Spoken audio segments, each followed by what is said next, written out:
All right. So, I guess a lot has happened since we last met. Can you change your cell phone? Yeah. No, wait a minute. That didn't do anything. Oh, you're not here. Yeah, I can't get a full screen of you. Is There, this a? that's it. All right. That's the one. Yeah. Okay. Yeah. So a lot has happened since our last talk. For maybe a month and a half or so, I told you this, but I wasn't very motivated to practice. I feel like I just felt discouraged about my my lack of progress that I thought I was not getting. Okay. Um, but within like maybe 2 weeks or so, I decided to practice again and really just go for it, I guess. And for whatever reason, it started to click a lot better, especially the find the joy aspect of the instructions you've given me. So pretty much whenever I sit, it's always focus on my nose or focus on the breath and to find the joy whenever I can. Um, and it's been a lot better. It's my sits have been feeling pretty pleasant, mainly due to finding the joy. Um, and it's been pretty enjoyable. Like I can just like, I might be just doing some random thing, and I'm like, oh, I should just meditate. So I'll sit down and do like a quick sit or something, um, and I can really notice it off cushion more as well. Um, I simply just like, if I remember to, I'll just like tell myself to find the joy in the moment, and it's like a nice. It's very slight and very subtle, but I can still feel the joy, and it feels nice to have it off cushion. Okay. Yeah, That's good. Good report. As it's actually almost like a 180 it is. turnaround. It is. Um, there are a few things that you said that we would like to clear up. Sure. All right. Most people, until they understand the full scope of it, they think that anapanasati, mindfulness of breathing, or mindfulness while breathing, is only about a breath meditation. But in fact, that mindfulness of breathing is completely different than mindfulness while breathing. And that the Buddha makes sure in the Anapanasati to talk about Anapanasati as a method to practice the Satipatthana. Well, now, the breathing is only a small aspect of the body, Uh and the huh. body is only one aspect of the body feeling mind complex. All right, and that's an important point to go for. Now, the next point is that Anapanasati step one is a long, deep breath, and that this long, deep breath is extraordinarily important because basically the situation is this that um, humans come out of a past that was very dangerous, and that the whole quality of the self preservation instinct is built into primarily all animals, but especially in the mammals. Hmm. That self preservation instinct means that the body or the mind system is on alert for danger. Yeah. When the natural response then to danger is it's actually got four components to it, but we hear it primarily as fight or flight. The fight or flight is something that has to be a choice that's made, and that the body is getting ready for all kinds of possibilities that have to do with great activity. So the blood and the body needs new chemicals to put the body on high alert to go do something, like to Hmm. go go get in a fight or go run away from a fight. But before the mind or the reptilian mind makes that choice about um, which it's going to do eventually, already those chemicals, because they're the same chemicals. Whether you're going to run or fight are the same chemicals, and it's a combination of adrenaline and cortisol. Now, here's the point that I'm making is that during that process, the breathing will stop. Why does the breathing stop? Because we go through a state of freeze first. Notice whenever anybody is surprised, they'll jerk, but then they'll go into a freeze state. They Mm-hmm. stop breathing. All right.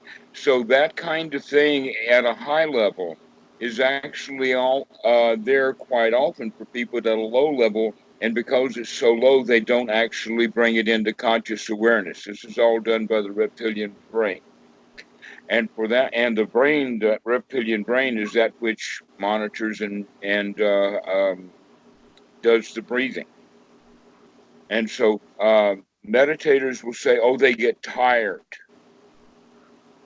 or that people at work will get drowsy in the afternoon. They can't think straight. Why is that?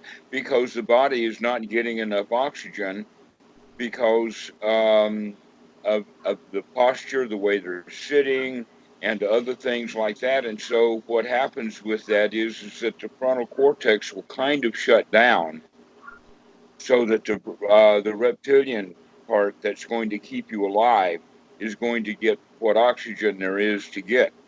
And so this is why people get tired, and this is why the Buddha puts this long breath as number one on the list. To always remember, whenever sati returns, make sure that it comes with a really long, deep breath. All right. Okay? That's real. And not only that, but that then next out breath can be seen as a sigh of relief. And that sigh of relief is really valuable and important. And here's the reason why is because if Anapanasati is being done right, then that sigh of relief is coming from the fact that you have just now cleared out all of the hindrances of the mind. And at this point in time, you are relieved from your own mental machinations. That you can bring the mind to the here now. You can become happy, satisfied, content. So that out breath is a release. It's a and so go with that quality. In fact, there's many things in the sutras that point to that. Um, one of them has the quality of um, the job has been done and there's nothing left to do. Now, we want to cultivate that whole quality right from the very beginning. This is not an ultimate thing. This is something that you come to every time you can think of it. That sigh of relief that points that the job is now finished. All right. Okay. Basically, what that means is that when the mind is in hindrances, that it's almost in a state of war. It's certainly in a state of activity. It's in the state of problem solving, trying to find out a solution to a problem, but we don't know the source of the problem. So we have to search for the problem. This is why we ruminate about the past, is because we're actually looking for a solution to a problem. Well, if we can remember to stop looking for a problem, then that's relief. That's it. Just stop looking for solutions to problems, Mm-hmm. and now there's no more work to be done. Yeah, I see.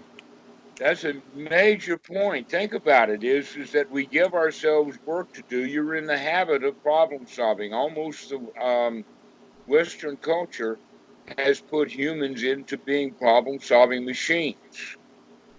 Basically, the reality is that we're pattern matching machines. But when we want to match a pattern and we can't match a pattern, we make it into a problem and a struggle. And the easy way out is to say, wait a minute, I don't have to match any patterns. I can just be happy right now. There's nothing Yeah. really to do. And that's the way to keep coming back to become satisfied that the stopping of the work in this regard is the same thing as completing the work. Regarding that point, um, whenever it seems like I try to attend to the breath and like put my attention there, I always get that feeling of like trying to do it. You know what I mean? We're Like trying. That's exactly right. Now that you know that, it's kind of a thought and it's kind of a feeling all mixed together. yeah, All right. Now, now that you can see that and recognize it, you can see that now that old habit pattern of the mind is part of what keeps you from being able to relax. yeah, Now, the next point that we want to talk about is that even though this long breath, this relaxing breath, and you already know how to do this, yeah. this is not a skill to be developed. Any 4-year-old child can take a deep breath when they're told to take a deep breath. There's no training involved. However, there is training involved in almost all of the other aspects of anapanasati. So basically, we're going back to mindfulness now with breathing because the breathing itself takes no training, but to remember to breathe does take training. Hmm. That sati is a skill to be developed, and sati was possibly the most important word that the Buddha used in the relationship of how to actually practice. So, right noble sati is part of the Eightfold Noble Path. Um, the first step of the list of the 7 factors of enlightenment is unremitting mindfulness, sati. It's also there in the Satipatthana Sutta, Satipatthana, mindfulness of the 4 foundations. Okay, now that's exactly what's going on. Anapanasati is, in fact, Satipatthana. That Anapanasati is actually the method to practice Satipatthana for the fulfillment of that. But when we fulfill the Satipatthana through our training, that will give us then the 7 factors of enlightenment, which is basically the fulfillment of the 7 factors of enlightenment is what makes the Eightfold Path noble. And that's why they're called enlightenment factors. And all of these things are skills to be developed. And so let's go through those skills that need to be developed one more time. And we're going to go a little bit more detail into it to find out that that skill that's associated with joy and gladdening the mind is really the key feature of Anapanasati that all of the students in the West keep missing out on. Hmm. Okay, so the first thing that we're going to note is that we can't even get started without at least some right view. The right view that we have in this regard is that it's better to clean the mind out and free from the suffering of having the mind being cleaned out than it is to let the mind just wander around full of junk. It would be almost like this. Imagine that your mind is actually a kitchen and that it may be a large kitchen or a small kitchen, but whatever it is used actively. It's an actively used kitchen. Hmm. And that the main job of the kitchen is to cook food.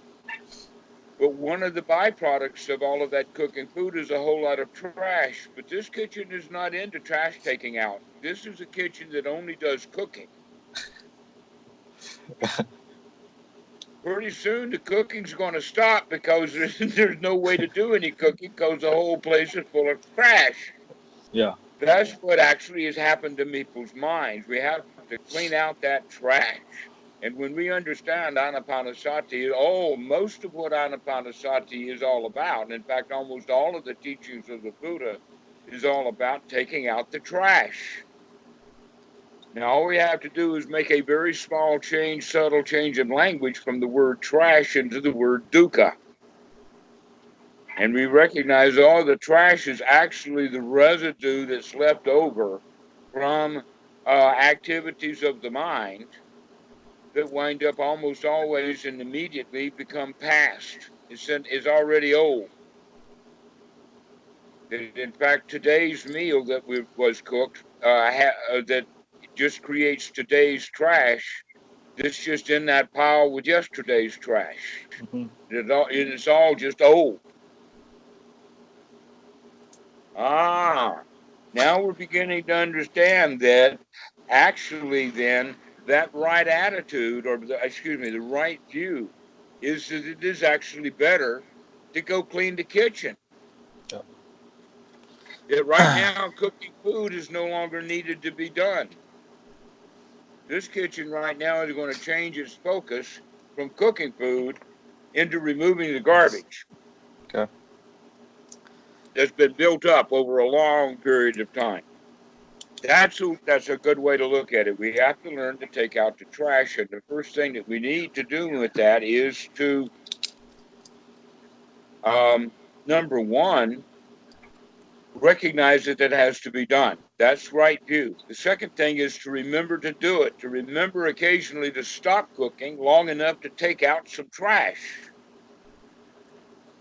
And if we keep doing that, if we keep remembering, oh, my job now is no longer to cook. Right now, my job is to clean out the trash. The more often you remember it, the more trash is removed. So that's why this is such a valuable skill, is all we have to do is now remember it because we've got the right view. Mm-hmm. The next thing, which is the key ingredient now, is one's right effort.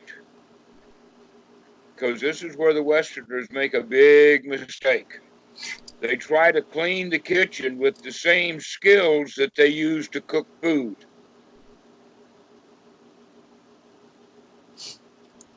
And we need a new skill. That new skill is right effort. One's wrong effort is to work too hard. One's wrong effort is to struggle. Yeah. And almost everyone struggles in the beginning with their meditation because they're not practicing correctly. Mm-hmm. Also, in the beginning, we expect more from our mind than the mind is actually capable of doing. That cook has been well trained to cook, but he's not a very good garbage collector. And so we have to have the right effort. And so the big boss who comes into the kitchen cannot be angry and fuss at Mm-hmm. the cook, because the cook doesn't have the skills to do it. No, we have to do this with the right effort, not a forced effort. One example, in fact, this happens to everybody right away. As soon as the mind wanders away, they don't like it because it's my mind. I can think what I want to think. And then they realize, oh no, that's not right. They do not think what they want to think. In fact, this whole training is to teach one how to think what they want to think, rather than continuing to think what they're in the habit of thinking. But they get angry. Now, here's something really interesting. This is well known within the community within Goenka, and that is on the first day or two, the mind will wander away and the student will catch it 4, 5, 6, 7 times, and they're beginning to develop some sati. But during that time, the mind had been wandering away and they didn't catch it. So the mind was wandering a lot, but they did catch it 6, 7, 8 times. By day 6, they're catching it maybe 30, 40, 50, 70 times during that hour. Now what do you think? Oh, monkey mind. Oh, it really is a monkey mind. Oh my, look how it is. Well, it's been that way all along. The student should congratulate himself. Look how much you can see this wandering Mm-hmm. mind. You're actually now beginning to pay attention. But instead, students feel bad because they don't understand that they're actually making progress. So in that regard, when you begin to see how junked up that kitchen really is, it becomes big depression. All we need to do is to see this trash that's right here in front of us and take that out and not try to extrapolate as to how much trash there is to do in the future. Mm-hmm. All right. That's again past future oriented. That's the way that the normal mind works. Oh no, look how much work I have to do. Actually, you don't have to do any work at all other than stop what you're doing right now. That's all you have to do. That's the best part is that this is not, oh, I've got a lot of work to do. No, you don't. You got a lot of work to undo. Mm. Basically to stop. So this is one's right effort. The right effort, the way that it could be defined is the right effort is just enough effort to get the job done. And so this is where that step 10 of Anapanasati, gladdening the mind, comes in. One's right effort is closely associated with the gladdening of the mind. And it has a lot to do with, I can do this. I can clean out the mind. Now, those students at day 6, when they were seeing the mind wander away 50, 60 times in the session, they were playing victim, saying, oh no, this is terrible. Look how much work I've got to do. The mind is really a monkey mind. But that's not the right attitude that needs to be developed right from the beginning. We need to develop the attitude, I can do this, because it's easy to do, and it just needs to be done over and over and over again. That's the important thing. This is easy to do. It just needs to be done over and over and over again. That's like learning to write. Learning to write is easy. All you have to do is draw the letter A over and over and over again. Mm-hmm. And when the hand gets tired, you put it down. And when the hand is rested, you pick it up and you write A and B, B, B over and over and over again. That's sati. And the best part is that because it really is easy, you get successes very easily. This is part of the gladdening of the mind, is to recognize, oh, this anapanasati actually is easy. It's not hard. Because there's nothing much to do in this moment.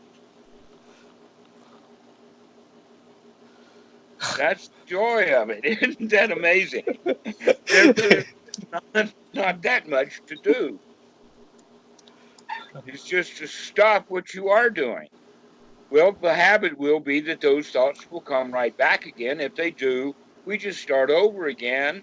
We catch them with sati. We recognize what the mind is doing. That's actually step 9 of anapanasati, is seeing the mind as hindered, or seeing the mind as free from hindrance. So all of this stuff is wrapped up into anapanasati, but it, in fact, in a way, is almost too much detail. And all of these are skills to be developed. Only the breathing is to be done through understanding, because you already know how to do it. All of the other steps of anapanasati, the verb in the Pali, is the word to train, to develop. All right. In a way, we could even go so far as to use the word manufacture. The way that a student will, by practicing the piano, manufacture music, producing it. All right. So what your job is in this regard is to produce joy, to manufacture it through the process of, number 1, gladdening the mind. And the way that I teach students with that is to have the kind of thought, aha, I caught you. Whenever we see the mind wandering away, and this skill is quite valuable, I'll tell you now, this first skill that is wrapped up into that little phrase, aha, I caught you, can be done not just for the first time when the mind is wandering away, but when we can see any kilesa. When we see anger, we can see, aha, I caught you, Mr. Anger. When we have depression, aha, I caught you, Mr. Depression. When we have sadness, aha, I caught you, Mr. Sadness. When fear comes up, aha, I see you, Mr. Fear.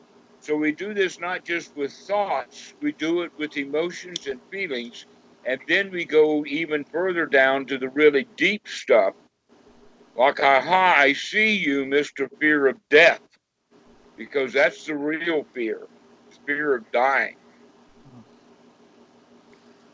The next one is, aha, I see you, Mr. Conceit, Mr. Proud One, Mr. Competitor, Mr. Someone who thinks he's better than others and winds up suffering when he doesn't win. These are those deep things that we begin to see. And when we see this, aha, I see you, Mr. Conceit. I see you acting like you think you're better than other people. And so, in that regard, this very first step is a skill to be developed. This step 10 of Anapanasati. Because otherwise, even if we see grief, we're still overwhelmed with it. How can we possibly come out of grief just by seeing it? The answer is, aha, I see you, Mr. Grief.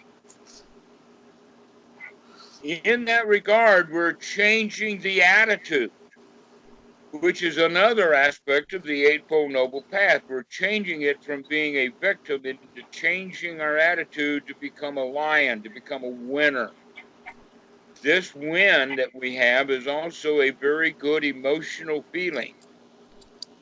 When I say very good, I mean it's pleasurable. And we actually need to develop pleasure. This is something really strange about humans is that they're very good at feeling bad. And they're also very good at feeling confused. But they're not very good at feeling good, feeling satisfied. And in fact, whenever they do get to feeling satisfied, that feeling of satisfaction rots away very quickly. And so they think they've got to go do whatever it was that got them satisfied the first time and go do over, and then I'll feel satisfied again. But in this regard, that state of satisfaction actually is a skill to be developed. And it's all wrapped together with this right attitude and right effort to gladden the mind, to brighten things up, to get out of the crap, to get on top of it, become the lion, become the champion. And by doing so, we work with that deep breathing. I can see you. Now, in this, we're actually already working with the hindrances and the non-hindrances. We're working already with the Dhammanupassana, the stage 4, or the contents of the mind. We're beginning to look at the contents of the mind. In this regard, thoughts are one kind of content of the mind, but feelings is also another kind of content of the mind, but they're both contents. And both of these kind of contents, both thoughts and feelings, arise according to conditions. The Buddha actually talks about it in the sense of adventitious defilements. When they find an opportunity, when they find an advantage, when they find a hole, it'll crawl through that hole, just like water. Mm-hmm. You know, they say water seeks its own level, but basically what that means is it'll leak through anything. Yeah. Any opportunity that water will have to go, it will go, based upon the laws of gravity. So, if that's the case, then this leaking, we have to know about it so that we can begin to monitoring it. These adventitious defilements can be thought of with feelings as one of three kinds of feelings, and with thoughts, one of two kinds of thoughts. One kind of thought would be unwholesome. Those would be the hindrances. And then the other kind of thought would be wholesome thoughts. These are the kind of thoughts that you want to develop. and that the more wholesome thoughts that you develop and the less time you spend repeating unwholesome thoughts, then the happier the mind is going to be just quite naturally. Mm-hmm.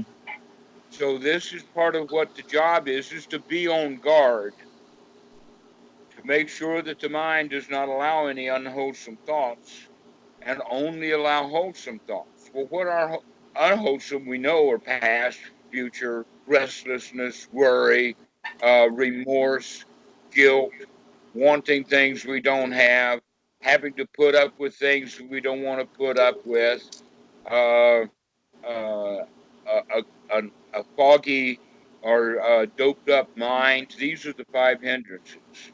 And another one, by the way, that's greatly related to doubt is when we are full of doubt, then we have a lethargical or a lazy attitude about the practice. Mm-hmm. It is only when we begin to eradicate the doubt, and the only way to eradicate that hindrance of doubt is by having success. Yeah. Failures are only going to increase the doubt. And the more doubt you have, then the more ho-hum attitude you'll have about the practice. But when you start having real success with it, now we want to practice it more because we're getting benefit from the practice. This is why we want to keep the mind in wholesome thoughts, because that's better. It's a win, in fact. That's the superior way. That's the lion's way. That's the winner's way. The victim's way is to let the thoughts roll on. Mm-hmm. Okay, so now that we have talked about the breath and the body, there's one more thing, by the way, that I want to mention on that, and that is that um, because we have in fact started to greatly expand our understanding of Anapanasati, that it's no longer directly and only associated with the breath and the body. That means that we're not trying any longer to gain concentration the way that many students in the West think of as concentration is to focus down, to where what we're trying to do here is to focus on the reality of the moment. And there's a lot of stuff that's going to be happening in this moment. Mm-hmm. This is actually the issue about the Zen stick. Do you know the story about the Zen stick? No. There, the Zen master will take a piece of bamboo that's probably about a meter long, and he'll cut a slit in it down about 2 meters, and then he'll shave out some of that part in the slit, so there's a little bit of distance in there, so that when that stick is hit with in the right way, the two pieces clap together, and Mm-hmm. with those sections that are still left from the bamboo, those little cavities, each one is almost like a drum. So that Zen stick makes a lot of noise when it goes off, even though it doesn't hit the student in a painful way. It surely does wake everybody up, especially if you get hit on the shoulder and all of that noise comes right into that left ear or right ear. Okay. So the whole point of the Zen stick is that who does the Zen master hit with that stick? Does he hit the guy that's really so concentrated that he doesn't even know that the Zen master's in the room? Or does he hit the guy who really knows the Zen master's there and makes little subtle changes in his body posture to show I know the Zen master's here, and if I don't straighten up just a tiny bit, he's going to whack me? Probably Or the who first. gets, yeah, the guy who's doing too much concentration is the one who gets whacked because he's not paying attention to the fact that a potential enemy, like his own bad feelings, has just snuck up on him. Yeah. So, the anapanasati that is practiced with the nose tip is actually a more advanced practice. That would be used, in fact, that kind of concentration is best used if you want the mind to become completely quiet. But if Mm-hmm. you can't even control whether it's good thoughts or bad thoughts, how can you possibly control it down to the point of no thoughts at all? Mm-hmm. And not only that, but that's not actually a useful place to be. That the useful place to be is in that first jhana. So we're going to take the concentration off of the breath and make it a more what we call samadhi, or bringing things together. The difference, by the way, between the Pali word samadhi and the English language word concentration is that the word concentration means to boil it down to the most important ingredients, and things that are not important are thrown out.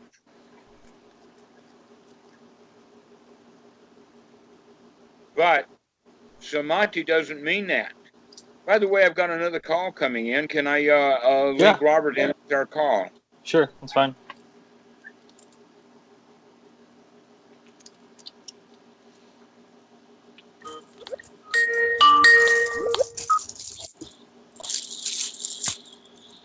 Hello, Robert. Are you there?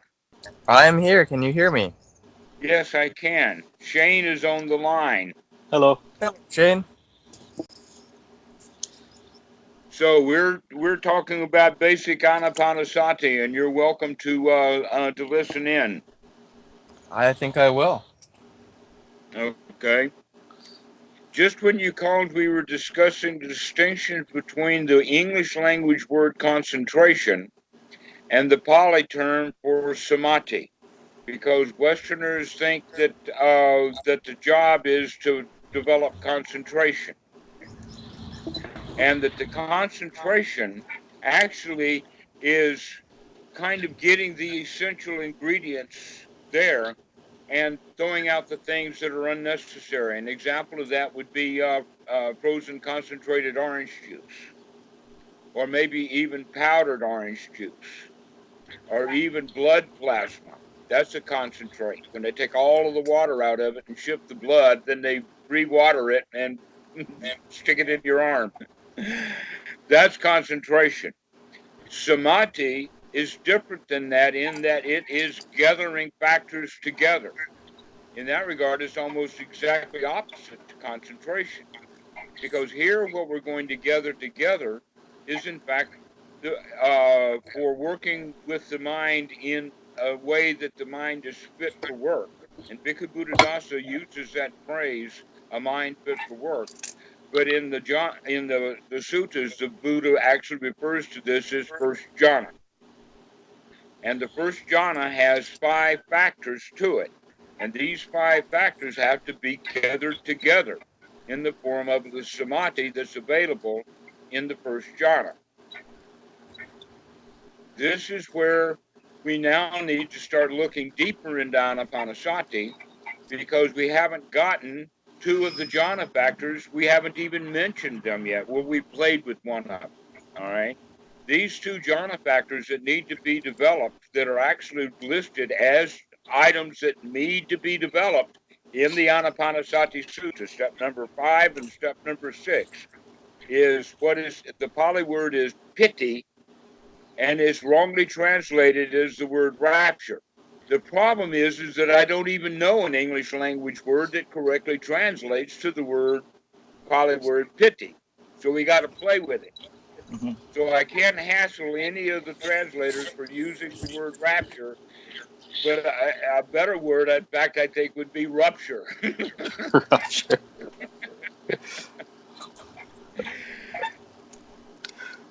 Step then 6 of Anapanasati is Sukkha. So step 5 of Anapanasati is a first jhana factor, and step 6 of Anapanasati is a first jhana factor. These have to be developed. How are we going to develop? Well, first off, John, it's pop quiz time, and maybe for Robert too. What is piti? Rapture. Rupture. I have it written down right in front of me. Okay, so what is it? I'm not really sure. I always thought it meant joy. I thought it was synonymous with joy when I read it in the books and stuff. Okay. You're at least going in the right direction. You've got about 10% of that answer. Maybe Robert can get the rest. Robert, what's your definition of the Pali word piti? I don't know. I always just say Piti. Yeah, that's right. That's a word that should not be translated, but it still needs to be understood correctly. Yeah. All right. Bhikkhu Buddhadasa actually hints at this in his book on hunger and happiness. But he actually kind of spells it out in, by the way, that book that you and I are working on, Robert, he kind of spells it out there. That basically that that rapture has that quality of a big success. We have to have that feeling of success, that feeling of win. And the reason that the humans are wanting that is because that gives also the feeling of security. If I've just killed my opponent, I can at least for a moment feel secure because he's dead. And so from way back when, and that opponent may not be a human being, it may be a tiger or a snake or a lizard, whatever. But the point is that we begin to feel like we can win, which then leads us to a state of satisfaction. Sorry. I can wait. Oh.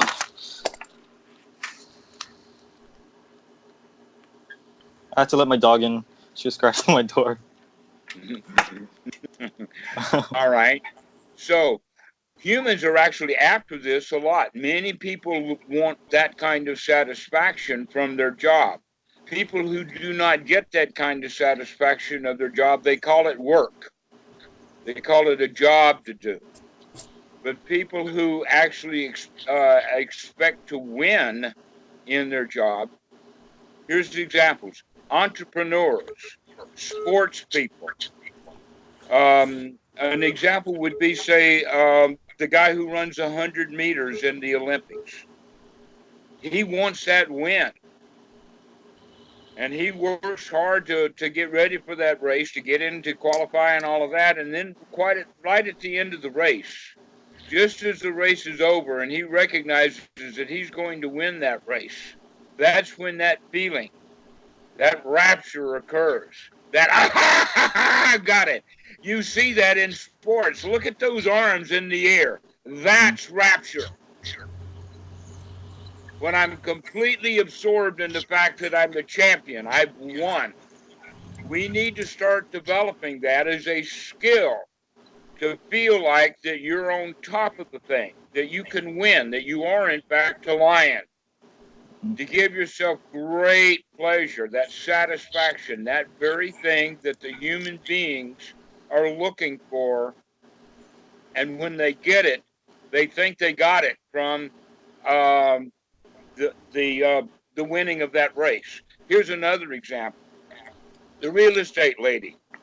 She had been working on this contract, and finally she's got the buyer and the seller to sign that contract. And when that last signature is in place, boy, she wants to grab that contract. I've got it, it's mine. Okay. You can actually see that with bankers or people who sell things, and there's a contract, like buying a car and whatnot. They want to see your paper, your handwriting on that paper. And that's when he gets his thrill. Everything up until that point is anticipation.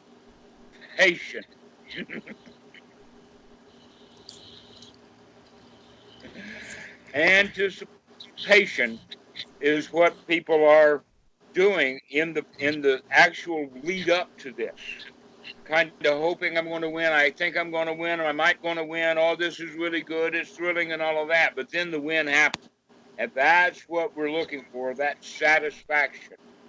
Now, in any kind of combat, there's going to be a winner and a loser. Both of the people of the winner or the loser are going to feel relief. At least the game is over. At least the job is done. Now I don't have to fight anymore. But the sense of the winner is completely different than the sense of the loser.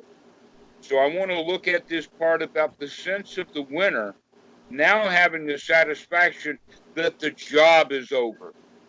The work is done. Everything now is satisfactory. This is the Sukkha that follows the rapture or the Piti. Oh. The Sukkha is actually now satisfying. It's satisfactory. The first one, the key word was success. And the second one is the satisfaction one. And guess what? In another place in the Anapanasati Sutta, under the label of Iddhyapada, the real powers, these two things are listed as real power: satisfaction, success, security. The feeling of actually satisfaction is really the important one here. Contentment. There's no more work to be done. So now that we've got the mind in this state of satisfaction, when we've got the mind in this state of happy security, and the job that needed to be done was merely nothing but cleaning out the mind in the moment. But when we recognize that, oh, wait a minute, that may be a little thing in this moment, but by doing this over and over and over and over again, I'm actually completing and processing the path of the Buddha, taking one to the highest noble state of humanity. This is going to put you literally on the top of the world. This is going to turn you into a lion, a real champion. And I've got several really interesting anecdotes about Bhikkhu Buddhadasa showing what a lion he really was. This championship, this indisputably unchallengeability that these really senior monks have, that comes from the satisfaction of really knowing and walking the path, puts them in the state of a lion. And the Buddha was also referring to himself as a lion. Me, I'm the one who is in charge of this group. If there's anybody who is going to talk in front of this audience, it's me. I'm the one, because I've got the right Dhamma. Okay, so it's not a matter of ego here. It's a matter of self-confidence. Well, I've got another caller on the line. I think before I tried with 3, but now let's try with 4 and see if Eric can come in. Eric, okay. We now have 4 people online. 4 people. Yes, okay. All right. What's up, Eric? What's up? Robert and Shane and Eric. Okay. Okay, and I see you and Robert. I don't see Shane, but... Oh, I don't see Robert. No, Robert, you can't see. Robert's in Thailand, actually. He's my good friend in Thailand, and he doesn't have very good internet connection, so he doesn't turn his camera on. Okay. I see Shane then, sorry. Yeah, that's right. Yeah, Robert is still there. He's just quiet right now.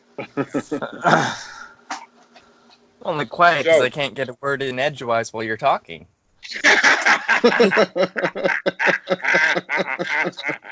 I heard that roar. All right. Well, we're discussing, Eric, Anapanasati, and we're talking about basically that step of rapture and piti with Sukkha, step 5 and 6 of Anapanasati, that has to do with the development of right attitude about being a winner, being in charge, being on top of things. And so I was about to give some examples of how Bhikkhu Buddhadasa really roared like a lion. One of them is that, as Robert will attest, Bhikkhu Buddhadasa spoke in common and sometimes in low-class language. And yet, very, very high military and aristocratic, the head of the police department and those kind of people would come to visit Bhikkhu Buddhadasa, and they expected him to behave the way that other senior monks in Thailand did too. But instead, he would speak to them just like they were children and speak to them in low-class Thai language, and they really didn't like it. And we're talking about some of the most powerful people in Thailand. head of the military, and this is a military dictatorship. It's dangerous. There's another one that's also humorous, and that there is a label that is given out by the king. I think, Robert, you and I have discussed this. It's called the Chow Kun. And there's currently only about 300 to 500 monks. I'm not sure of how many. Sorry, Robert, I didn't catch that. I didn't say anything. Oh, okay. I must be hearing an echo. Anyway, Chow Kun is a very, very high place. One example that I know of for sure is that Achan Prasert, who was the abbot of Wat Thai, Fremont, California, had put together a lot. He had a lot of monks there. It was and he was one that was designated as Chow Kun, and he took the honor. And one of the things that I found out about the Chow Kun was, because I was a monk at that time, was that the name is changed. Now, normally the old name sticks because everybody knows him by that name, but in formalities, they will always use the Chow Kun name because it's a very high honor. Like the next step above that would be with 300, that would be about the same thing as becoming a cardinal in Thailand. The next higher group up would be the Samdet, which are there's only 6 of them in Thailand. The regional head monks.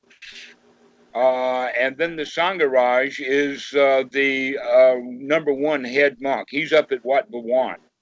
But we have a Samdet Sangha here in Surat Thani. So the point is, Bhikkhu Buddhadasa formally refused the honor of Chow Kun. And he made it the point of it that I'm not about to come to Bangkok to kiss a royal butt. I'm just not going to do it.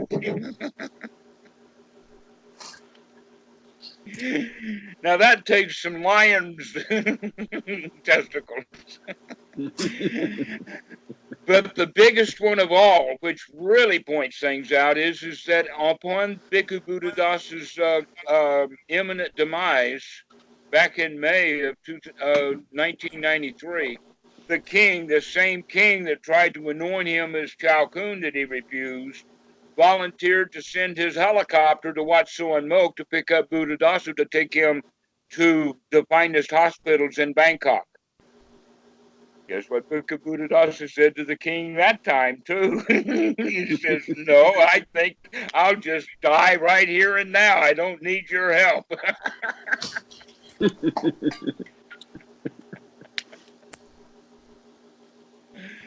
So that's the lion's roar. That's the kind of juice that you want to develop. And the way to develop that is through Anapanasati, by practicing the skill of success, this piti, this great win, this Then in fact, if you can do that while you're sitting on the cushion, that's okay.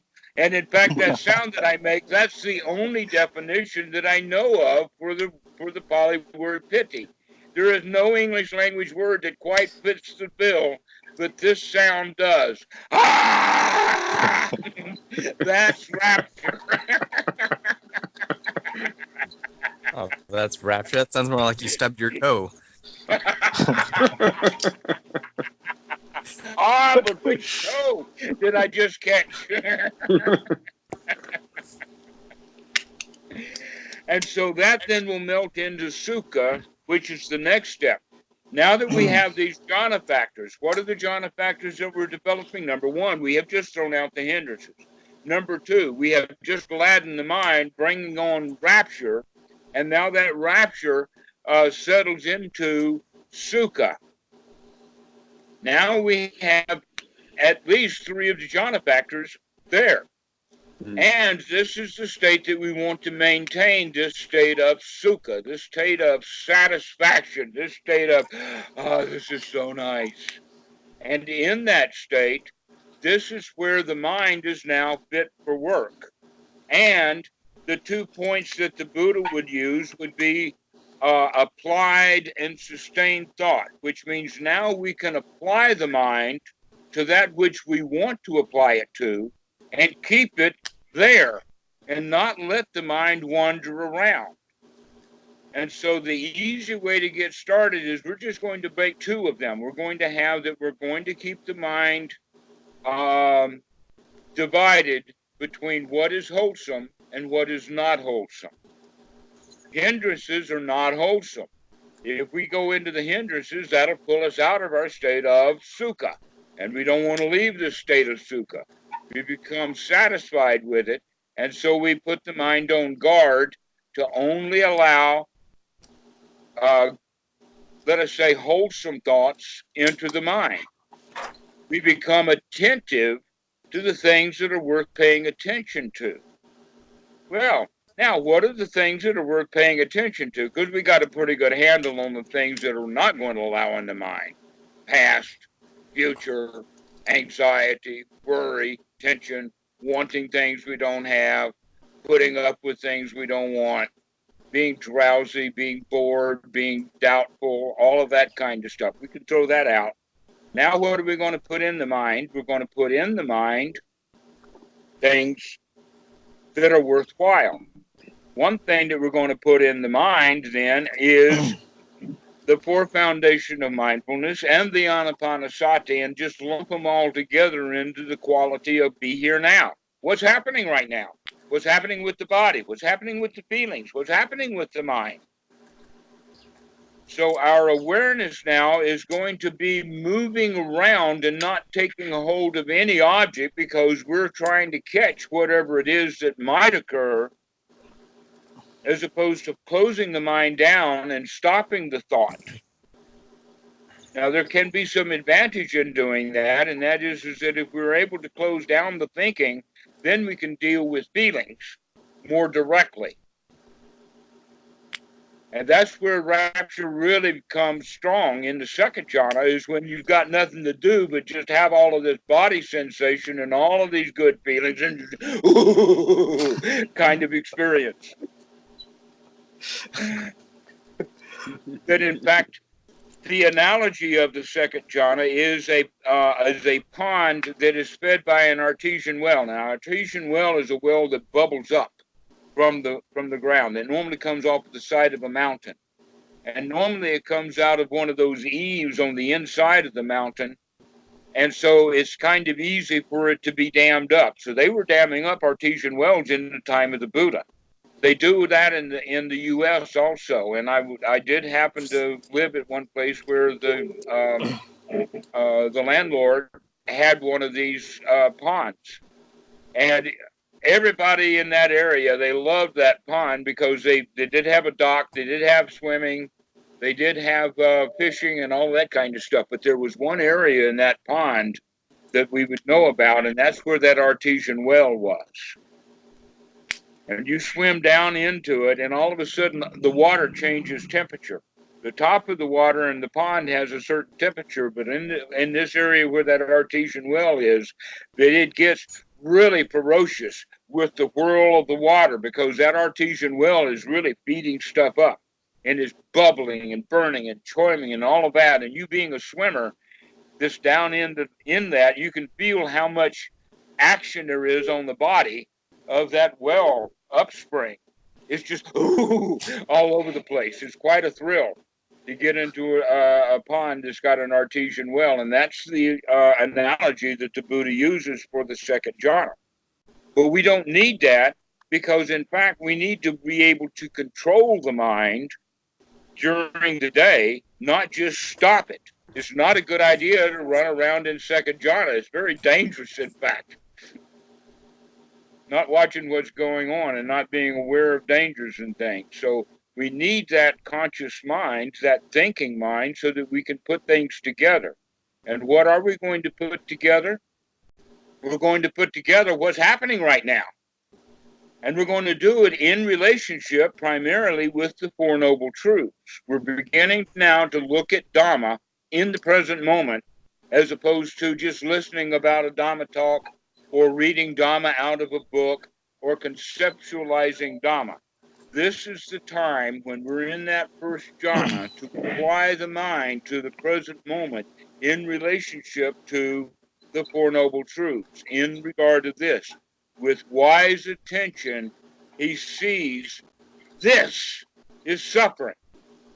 What's happening right now is suffering if the mind has got hindrances. This is suffering if there are emotions and feelings coming up. When those things come up, this is the source of suffering, is right here. It's not out there. The source of suffering is within our own mind. In fact, I just saw a cartoon. It was really funny. It's a close-up of a child with his head pressed to the ground with a boot.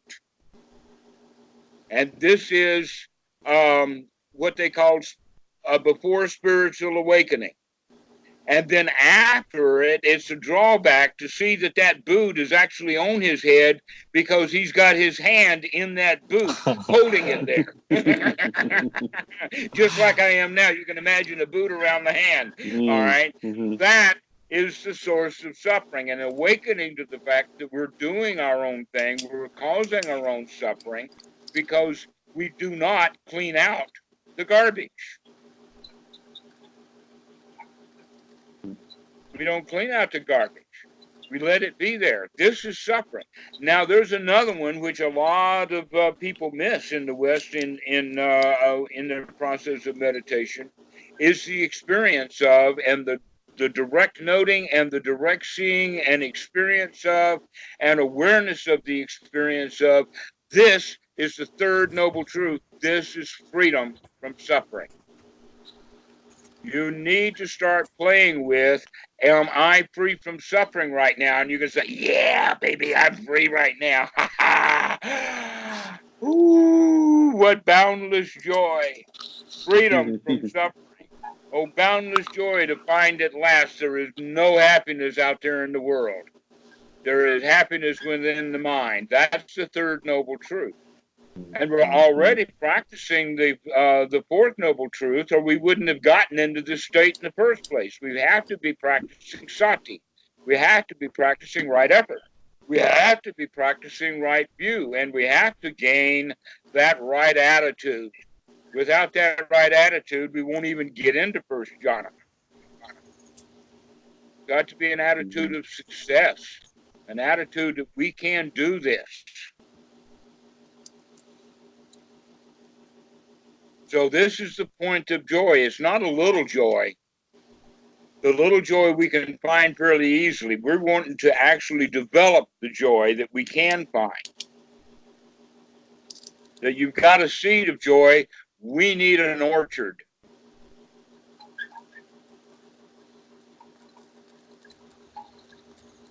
So this is the way that we're going to practice. We're going to intentionally feel very positive at the top of the world that we can do this because we're actually practicing the path of the Buddha.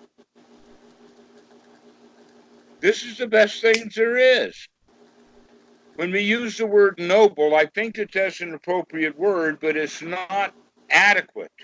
The kind of words that we would want to use with it would be honorable, upright,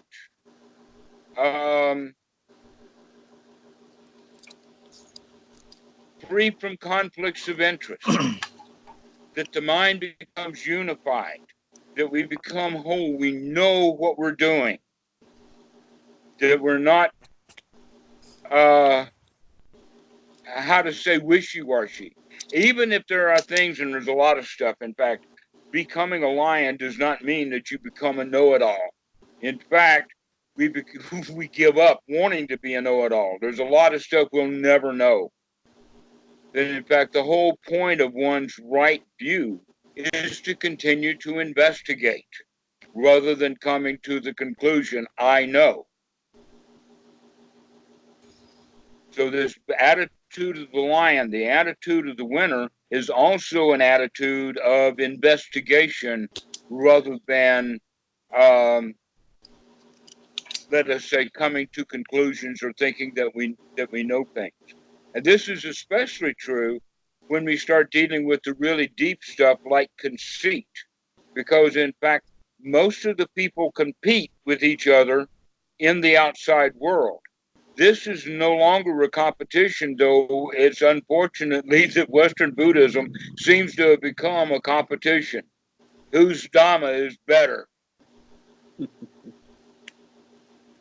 But this Dhamma has nothing to do with other people. This Dhamma has to do with, can you clean out your own mind? If there's anything to be compared to, it's how did I feel a minute ago? Because that's about the only thing that's relevant. Just stay in this present moment. Ain't this nice? Isn't this magnificent? This is what we're shooting for, is that quality of being a winner. Because that win then will bring us from that high of the satisfaction and the success of the win into that satisfactory place, that you're completely satisfied with the way things are. This is now the state to be maintained, to make sure that unwholesome thoughts and unwholesome feelings do not drag us out of that place. That place is first jhana. The Bhikkhu Buddha also talks about it in the sense of a mind that's fit for work, so they can stay focused on what thoughts am I going to allow in and what thoughts am I not. It's also possible that you can have wholesome thoughts starting and that same topic you continue to think about, but now it becomes unwholesome. An example of that would be thinking about writing an email. And you start off thinking about the email wholesomely, and you wind up in unwholesome thoughts about it. That's just very easy to do. So being aware of how we're thinking is part of the job, to maintain that. Now, this is very easy, how to say it. It is easier to learn to do this while sitting. But we have to take it off the cushion.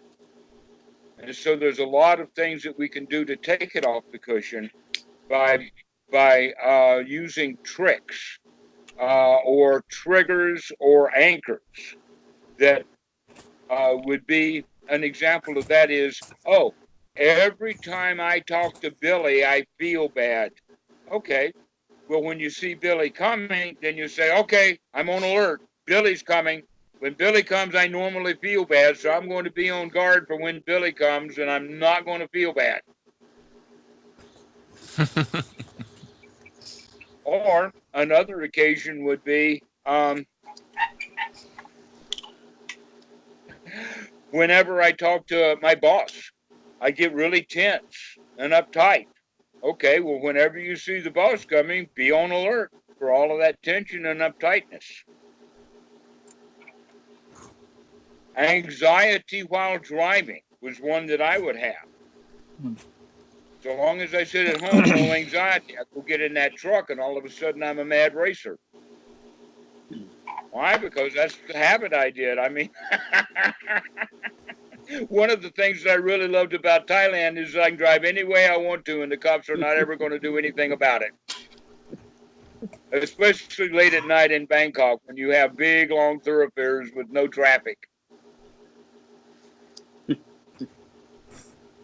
But that was driven by anxiety. So now, whenever I get in the car, I've got to check, okay, make sure you know this trick, right? Oh, are you Catholic now? Well, no, here's the joke. Okay, here's the joke. You've got three on a plane. You've got a Catholic priest, you've got a Jewish rabbi, and you've got a Buddhist monk sitting together. And they're having a nice, polite chat while all of a sudden a huge amount of turbulence comes in and the plane goes like that. And immediately all three of them do this. And the priest notices and he says, hey, you're a Jew. What are you doing? And the Jew says, oh, I was just checking, spectacles, testicles, watch and wallet. Yeah. And the Buddhist chimed in and says, yeah, me too. I was just checking. Do I see clearly? Am I behaving correctly? Am I breathing? Is my heart open? Well, in this regard, we're checking. We're checking to make sure no anxiety. So when the boss comes in, we're going to check, is there any anxiety? This is the way to start working with things, of taking note of certain situations, knowing that these are tense situations. But there's a lot of other things too also. One would be like using, and I've been told, by the way, don't give students the projects of using cell phones with meditation. They're already far too attached to cell phones. And so don't use cell phone apps. Instead, a much better technological breakthrough for you to use is the chair. Why? Because every time you sit down in the chair, that's the time to take a load off both your feet and your mind. That's a moment of anapanasati. In fact, if you practice it right, it will be a nibbana moment. It'll be a third noble truth for you. You can sit down in your chair and just take a moment to relax. Now, Eric, how many times do you sit down in a chair every day?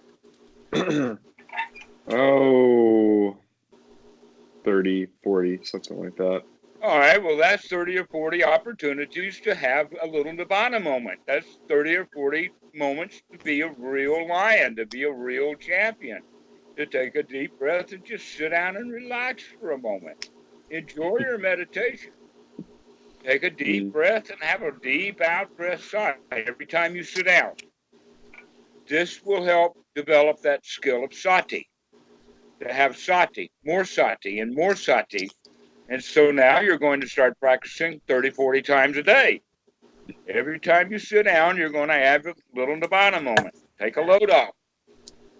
Whatever you were thinking about, take it out of the mind. This is a moment to be relaxed and happy.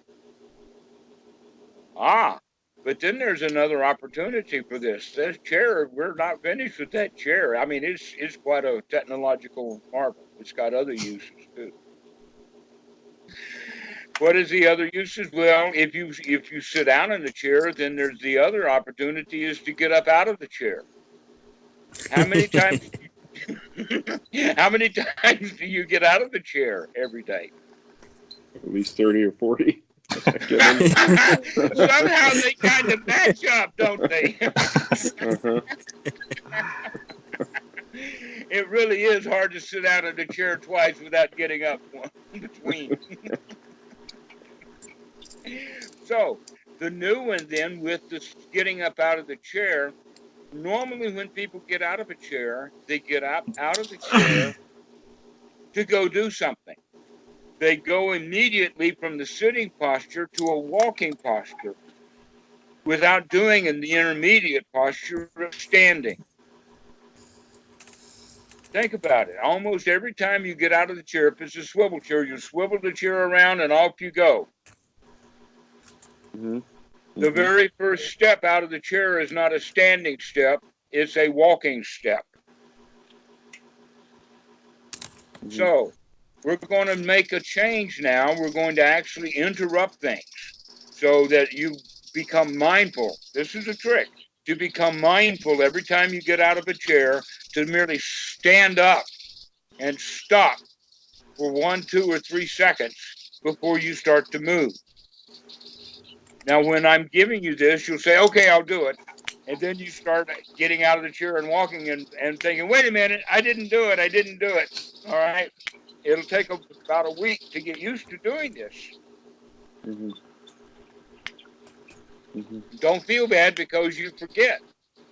Because how many times have you gotten out of a chair now in your lifetime without standing? You just got out of the chair walking. Thousands, right. So you got a real habit of getting out of a chair walking. Now you're going to develop the habit of getting out of the chair to stand.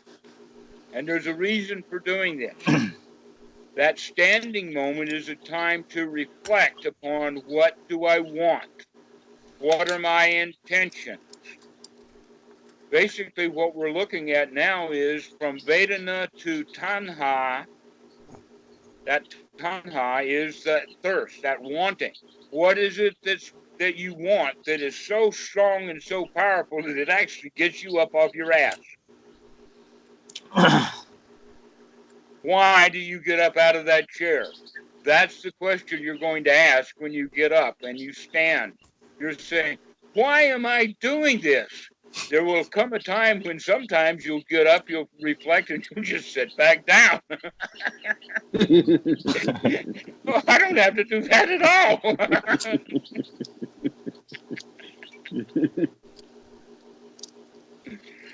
But each time that we do this, do it with the attitude of the winner.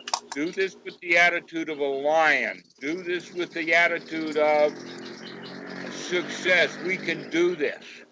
And that will lead then, as you're going, to the very, very first noble step. The very first noble step that is super mundane, is a factor of the past, and it is not shared by ordinary people. And what is that? The Buddha says it like this, that no matter how obstructed the mind is, we can clean it out and come back to this present moment. Now, when we talk about how obstructed the mind is, that means that it's either a thought that keeps recurring over and over and over again, but every time it recurs, we recognize it and we throw it out again. And it comes back again. It may be a fight that we had with if I'm going to use the word Ann, I've got to think of a female name. Uncle Timmy. All right. We just had an argument with Uncle Timmy. That argument will keep coming back to mind and coming back to mind and coming back to mind. And every time it does, we're going to say, okay, Timmy is off limits. Uncle Timmy is off limits. We are not going to allow any thoughts of Uncle Timmy to come into the mind at all. He's out. And so this is the way that we start guarding the mind to make sure that, and by doing that, we can feel successful. Oh, no matter how many times Uncle Timmy comes into the mind, I throw him right back out again. I'm successful at doing that. And you know something?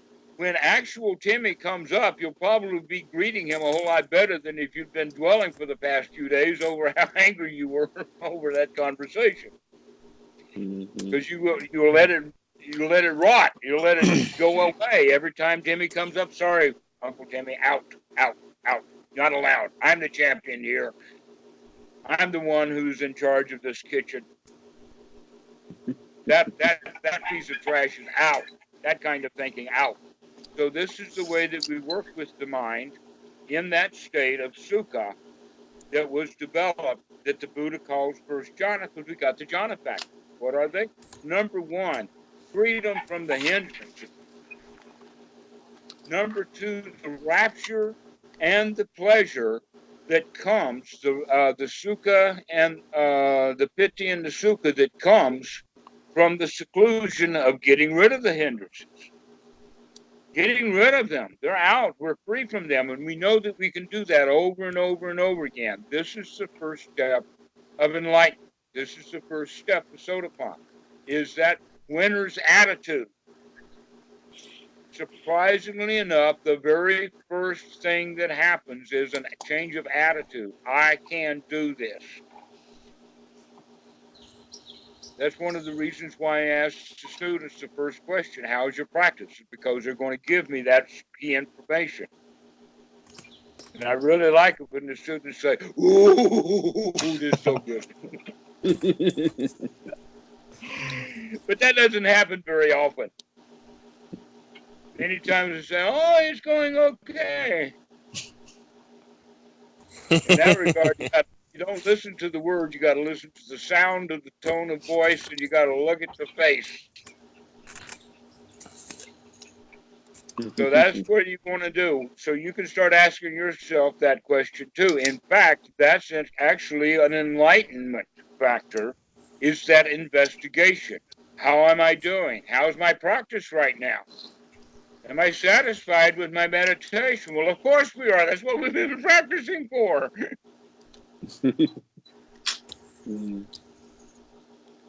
So this is the whole scope of Anapanasati. It's got all four of these elements. It's got the body with the breathing. It's got these emotions, and the emotions that the Buddha is working with now are very, very positive emotions, because we're all already experts at feeling bad. We are all already experts at feeling confused. But we have to train ourselves to feel really, really satisfied, really secure, really on top of the world, the way that Bhikkhu Buddhadasa must felt when he was dealing with the king of the army.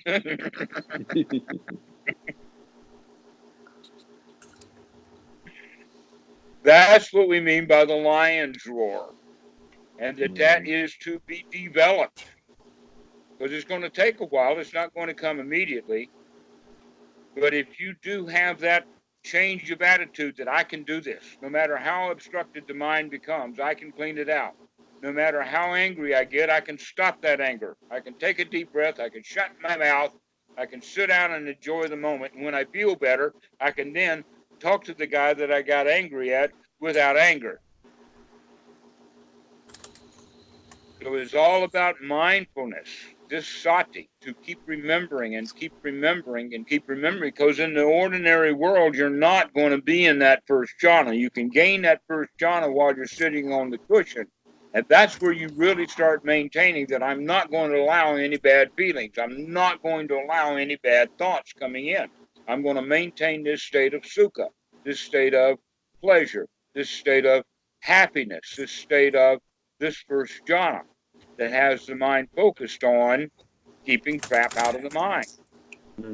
This is to be practiced over and over again. But now when we bring this, I'm sitting down in the chair, you're giving yourself just a look into the bottom moment over and over and over again, so that the stuff that you're developing on the cushion then becomes part of your routine throughout the day.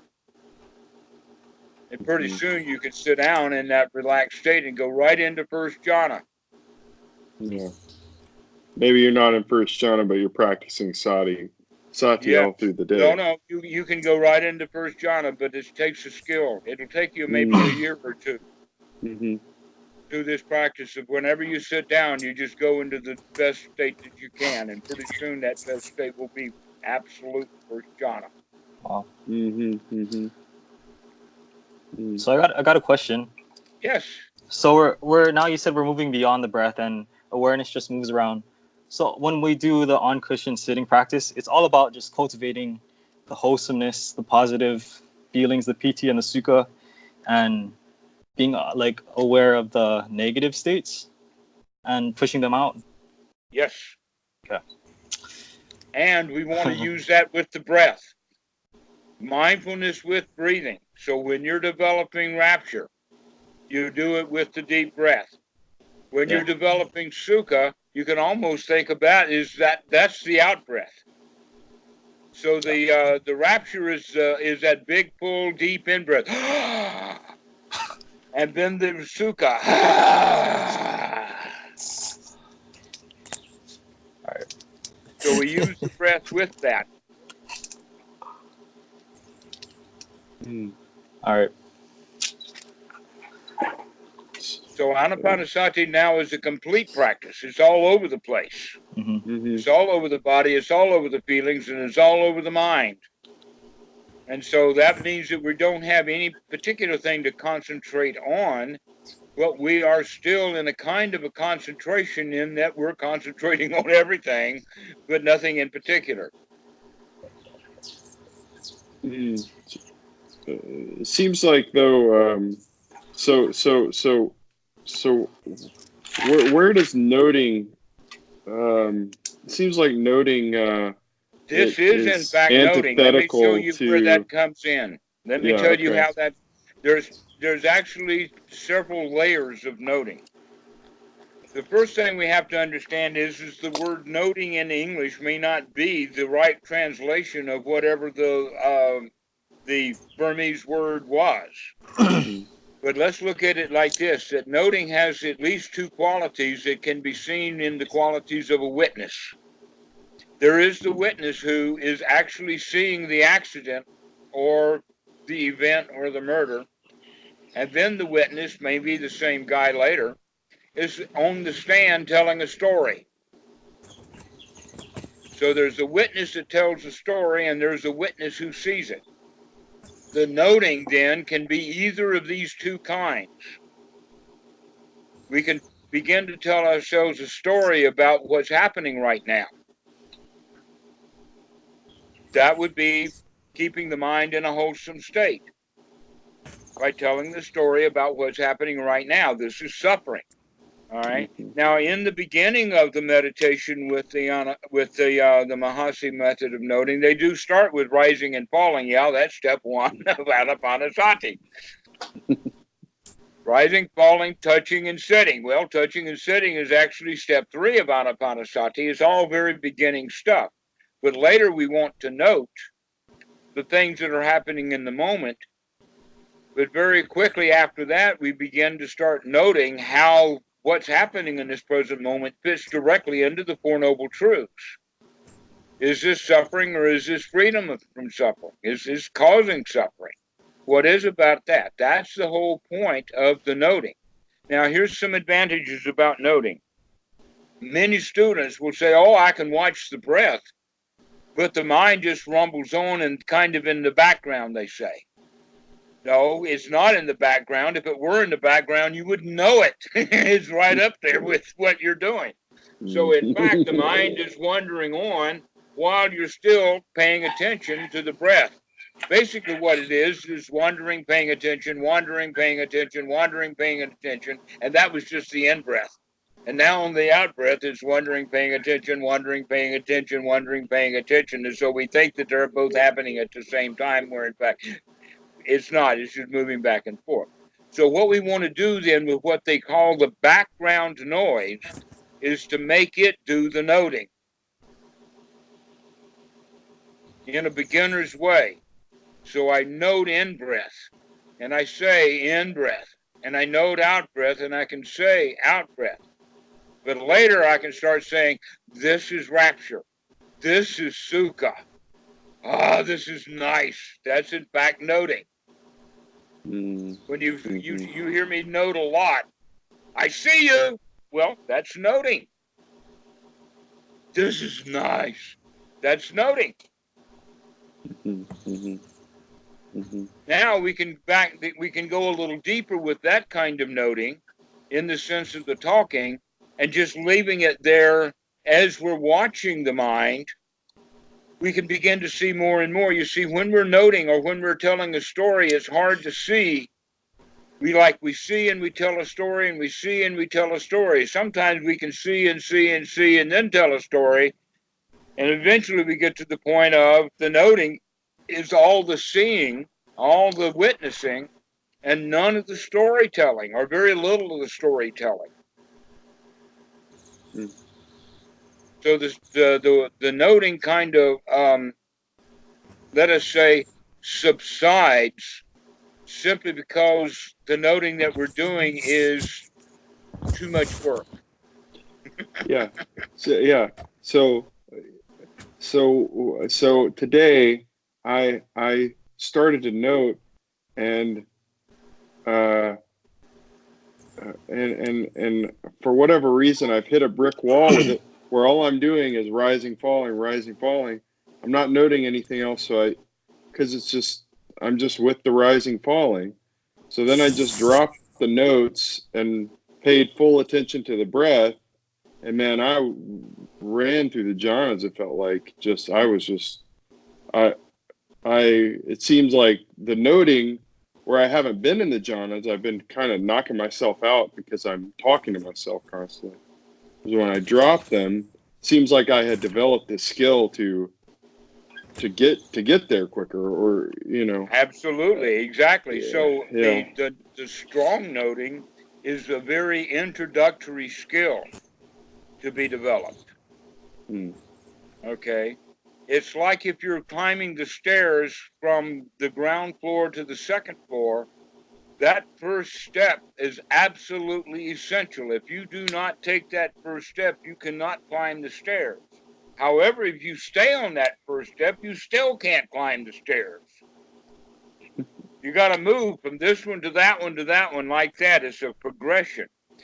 And yet many people think of Anapanasati as just one thing to do. Well, when you know how to do it, it becomes one thing to do. But before that, there are a whole lot of skills that need to be developed along the way. The skill of gladdening the mind, the skill of feeling like a champion, the skill of being satisfied, the skill of right view, the skill of right effort. All of these things are built in. And once we get those jhana factors and those skills developed so that they work together. And in fact, learning to play a musical instrument is very much like that.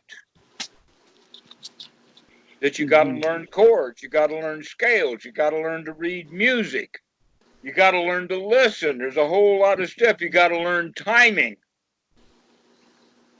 And so they have tools like metronomes and all of that kind of stuff to keep the thing going, because kids, they'll play a note and then they'll think about the next note, and then it becomes very choppy. When you can expand your mind to the entire piece of music, then you can keep track of what's going on along the way. But the child beginning playing piano, they think about it one note at a time. Let me at least get this note right, and then there's a pause between they get the next note right.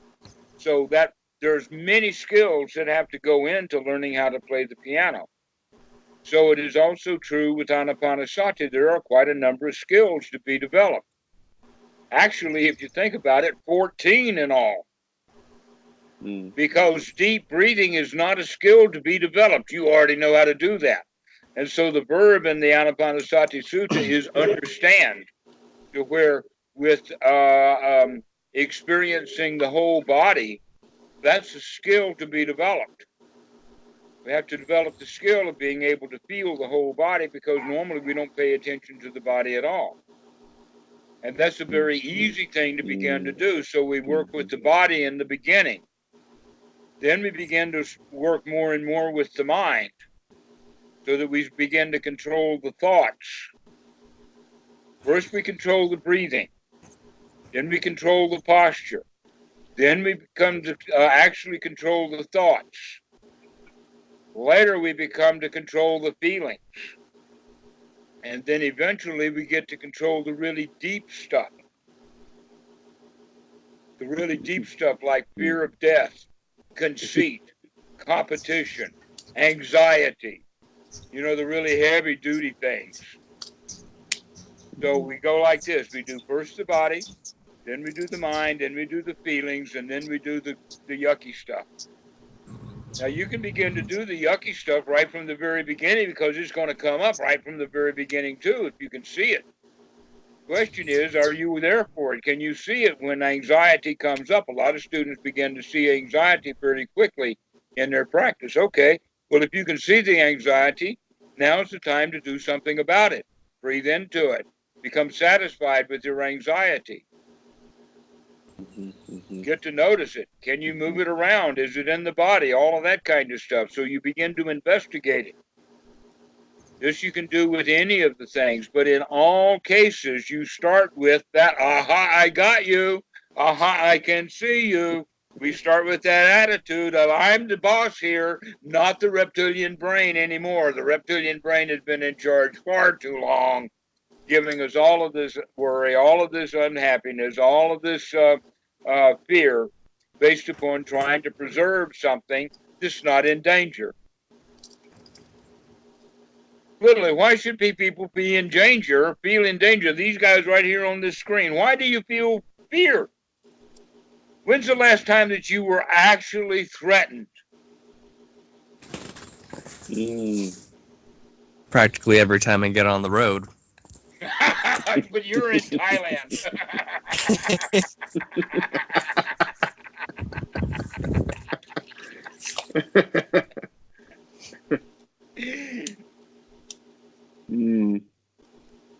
I haven't been in a fight since I was in 4th grade, so.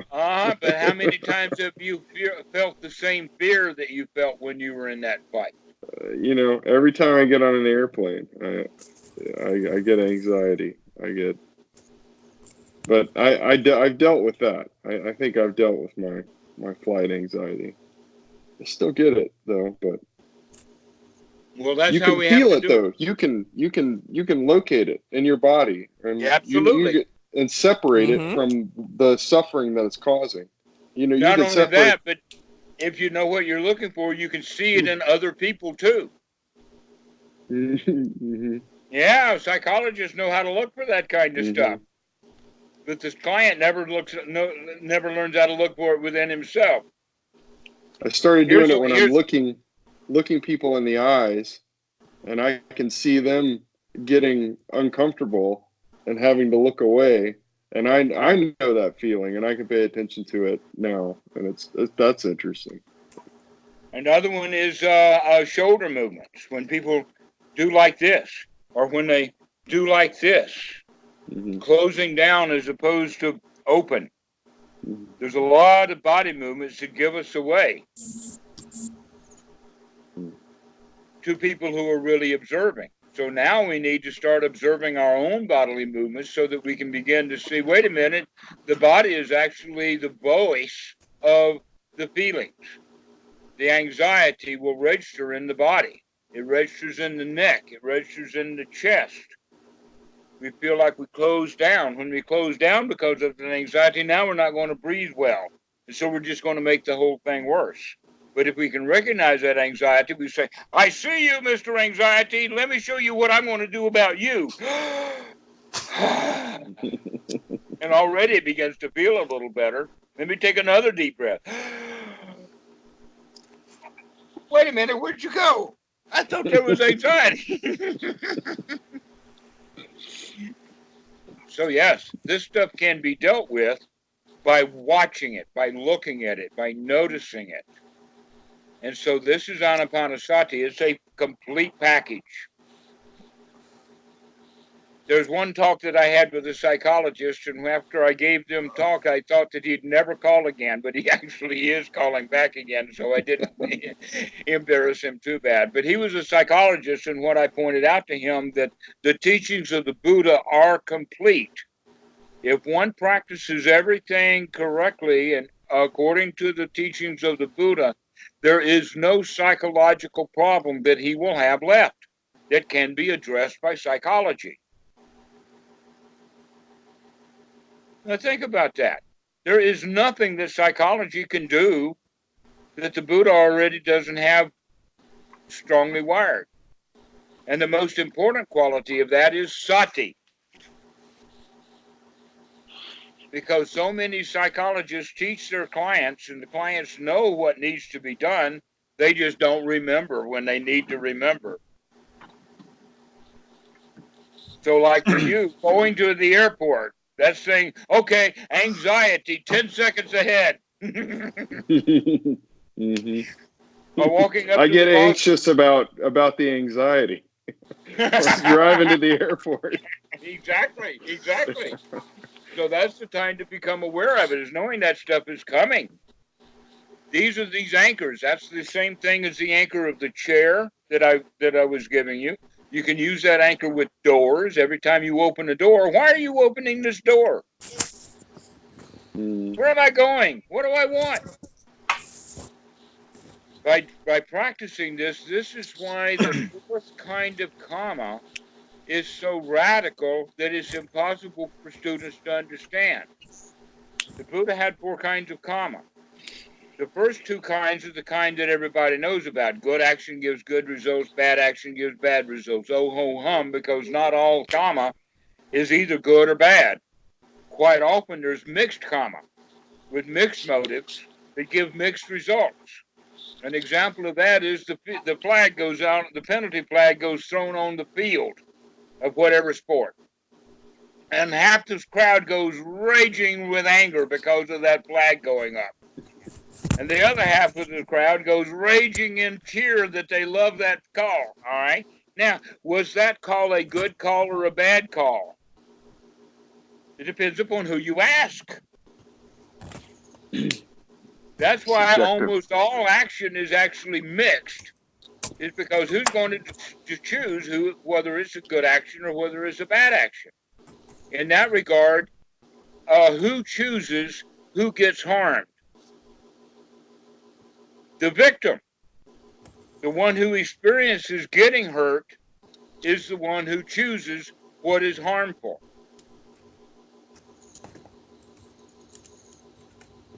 The aggressor does not get to choose whether he causes harm or not. When he hits somebody, he says, "Oh, you're not hurt."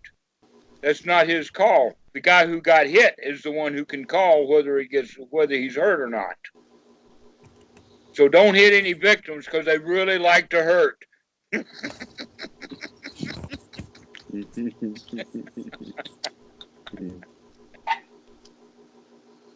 It's all subjective. So the third kind of karma is everything is mixed, but now the fourth kind of karma, which is really brilliant, because the fourth kind of karma is neither bright nor dark, and it leads to actions or results that are neither bright nor dark, but it does lead to the end of action. The karma that ends karma. Now that sounds kind of weird, doesn't it? But that's the case. Because most of the actions that we're taking are unnecessary. And when you begin to see the unnecessariness of those actions, we stop taking those actions. And we just kind of sit down on our front porch and enjoy our lives. Maybe talk about Dhamma and something, have a cup of coffee, but there's really no place to go and nothing to do. And yet everything about your society tells you, oh no, you've got to go work. You've got to go get success from what we tell you success is.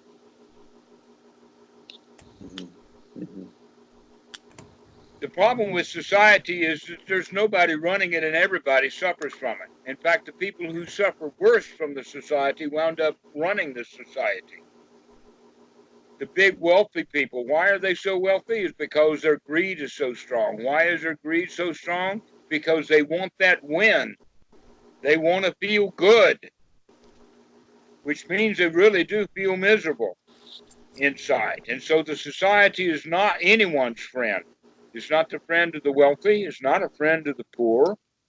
It's not a friend of the Dhamma dude. But only the Dhamma dude knows that society is not his friend.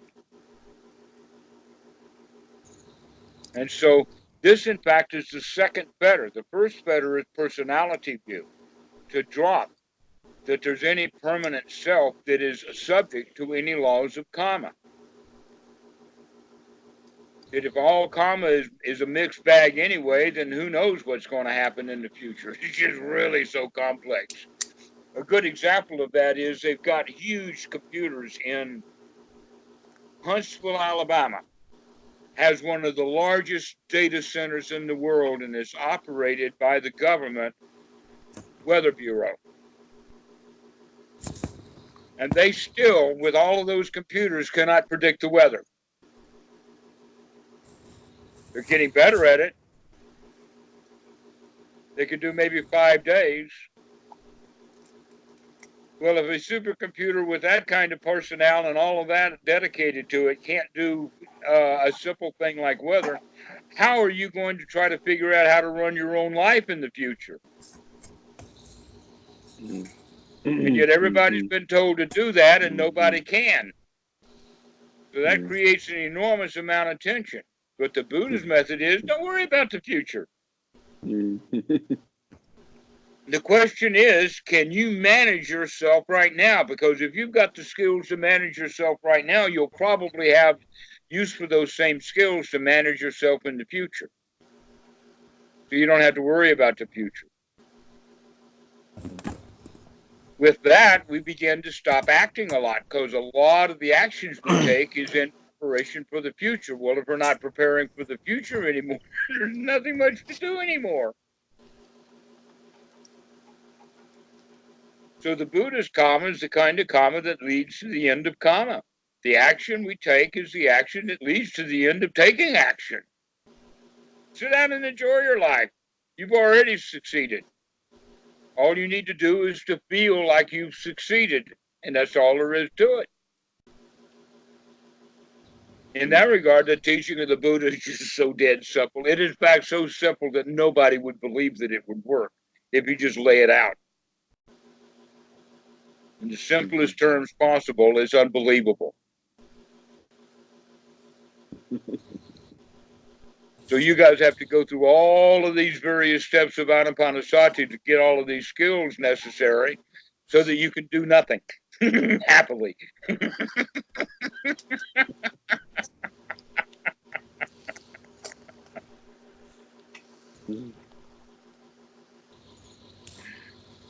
So anyway, this has been going on. I hope that, Sean, that you've gotten some stuff. You've been here for this whole call. Yeah, I did. Thank you. Great. Well, does any of you have any questions?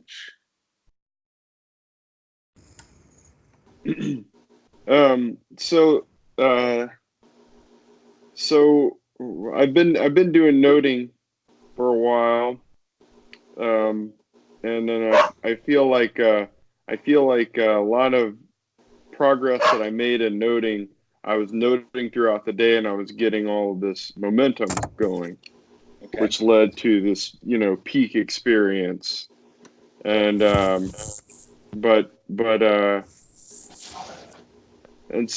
I've been feeling like I want to go into those jhanas again, though. That's kind of been my feeling, All right.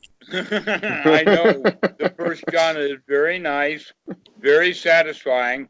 So now what we've talked about today, I know you came in on it a little bit later, but this tape this video will put on, and you can review the parts of it that you missed.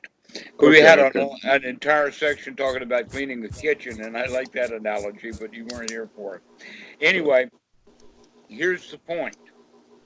The point is that the jhana factors that are needed can be gathered together by practicing correctly anapanasati. That anapanasati, in a way, is designed to help the mind to get into first jhana, but not much more than that.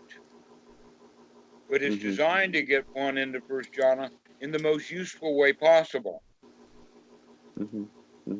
So the jhana factors that you need to work with is going to be, first off, getting the mind free from the hindrances, and you can use the noting to do that. But another way, rather than just noting, is by making the thoughts wholesome. You could then call the wholesome thoughts themselves are the noting. Okay. And so once you are eliminated the hindrances with the joy of gladdening the mind and being able to take the deep breath, the next thing that you need to start looking at is, how good can I feel right now? Yeah. How would I feel if I really were the champion? If you were the king of the world, what would be how you would feel? How would you feel if you were the king of the world? Because you are. You're the king of your own world. Yeah. Okay. Yeah. That's your rapture. Okay. Become your own lion. Become your own king. The word king has too many problems with it, but I've got a couple of Chinese students. We use the word emperor because that matters in China. You are the emperor of your own world. Yeah. How would you feel if you were completely the champion?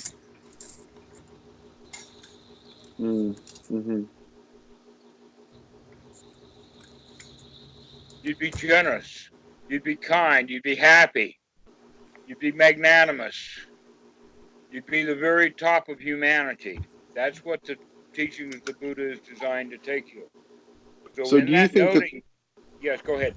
Do you think there's much value into going really deep into the jhanas or pursuing that? No, the Buddha says no, that the first jhana is the path to enlightenment. Gotcha. Okay. So that's right there in the sutras. He's very clear about it in more than one place.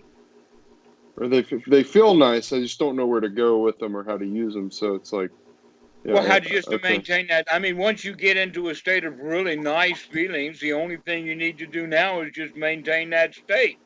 Okay. Why want more? If you want more, then that means the state you're in is not satisfactory yet. Mm-hmm. Okay.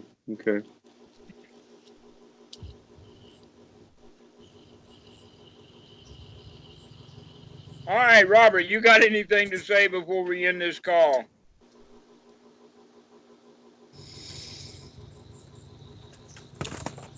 Thinking maybe I should go through our big book of Vanasati and translate the paragraphs in each of the chapters on some of the definitions of words. You might find that useful to have on hand. I really would like it if you would do that. Let me put this, that boot that was on my brain a while ago, let me put that up your butt.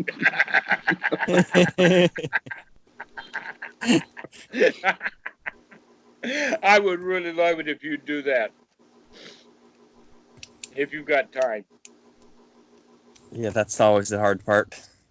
Yes, that book that we're talking about, it's available, guys, in English, but the translation is not very good. And the worst part of it is that the best part of the book was actually left out of the galley when it went to the printer.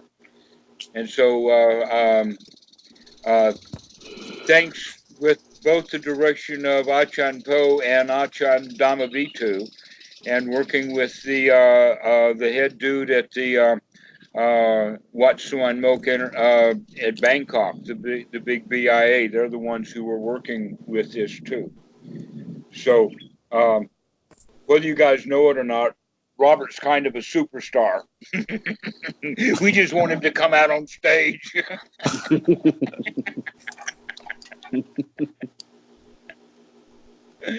So yeah, anything that you can get done towards those translations, we'd really like it. And you've been very instrumental in helping me with understanding the Pali, because you read the Thai version of the Pali, which is quite different, quite better than the English version. Yeah, I'd like to read it too. These paragraphs, I don't know if I have one on hand. I've got the book here. A lot of times he'll go through, like with Piti. I was reading along as you were discussing it, and he goes and he just will list a dozen different Pali words and give the translations and then sort of give his summary.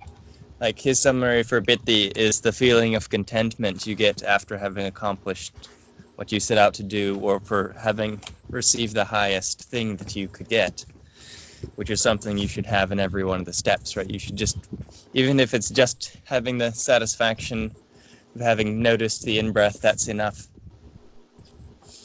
They're always really good. Really, really helpful definitions on each of the steps, although some of them are rather long, but it's a 500-page book, so I don't know what else to expect.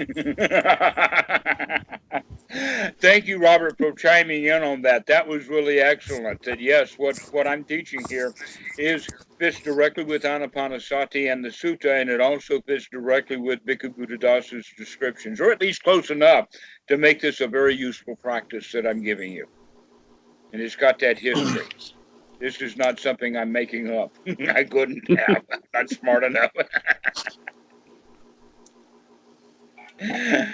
Thank you, Robert. Thank you for that. And we're hoping to see more of that work that you're doing. Thank you. So, any more? Then let's finish this call. No questions. All right. Excellent. No questions. See you guys. Thank you. Dhammarato. Bye. Thank you. See you later. Alrighty. Thank you, guys. Okay. Bye-bye.